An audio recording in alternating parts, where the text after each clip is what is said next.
Hey you, welcome back to the library.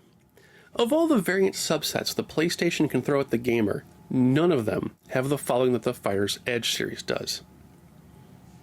No, Fighter's Edge, plural. Thank you. Essentially what could be described as the Capcom cinematic universe, the Fighter's Edge subset collects many of the publisher's most popular arcade titles into a loyalty rewards program. 14 games make up the subset, from the gorgeously recolored Darkstalkers 1 to the not-so-arcade perfect X-Men vs. Street Fighter. As players bought the games at retail, they'd be able to clip out coupons from the back of the instruction manual and send them in for prizes. Here's how it worked. You could register for the program in a variety of ways. From a form in the specially marked games, from a counter card at participating stores, and of course, Capcom's website. More importantly, the sign-up form was included in issues of GamePro magazine, the sponsor of the whole program. Registering for the service got you a kickoff kit. The kit included temporary tattoos, a phone hint card, the rules pamphlet, and trading cards. With GamePro at the marketing helm, a whole lot of readers would be seeing Capcom's new program every month.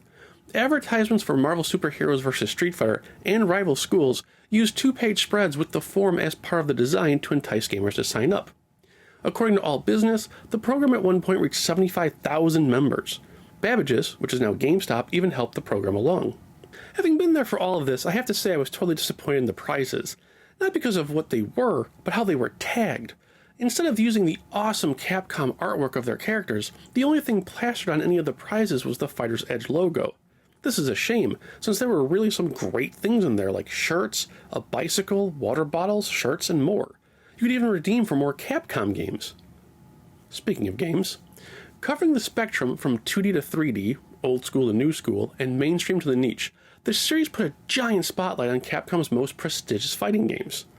A staggering 7 years worth of pugilistic quarter crunching can be found here, with no end of fireballs or uppercuts in sight. As a personal aside, it marked the first time that Street Fighter II's full suite of upgrades could all be found on one console. One of the reasons I adore the Fighter's Edge series is just how many other subsets the games are tied to. The original Darkstalkers and Street Fighter Alpha are part of the Longbox series. Darkstalkers 3, Marvel vs. Street Fighter, X-Men vs. Street Fighter, and their non-Edge sibling Marvel vs. Capcom are all part of the EX edition label in Japan. The EX designation was a fancy way of them saying, it's not quite the arcade game. Street Fighter Alpha 3 is the lone representative of the greatest hits library. More interesting is how 6 of the games are exclusive to the subset.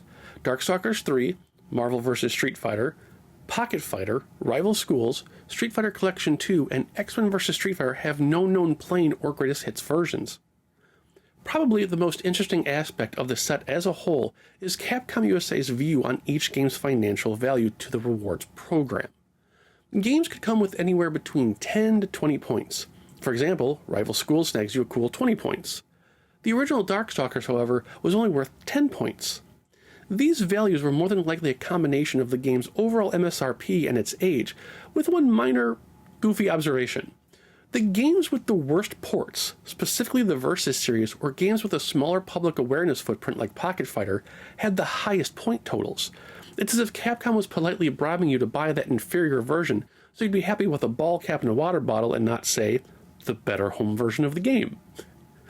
Fans of all things Capcom may notice 2 specific games are missing. Street Fighter the movie and X-Men Children of the Atom were not part of the series, more than likely due to Acclaim holding the publishing rights, and neither them or Capcom wanting to fork out more money for Jean-Claude Van Damme's license or another set of X-Men licensing.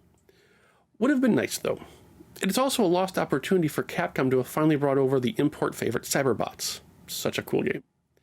If you were lucky enough to have bought all 14 games, you'd have a whopping 220 points to redeem.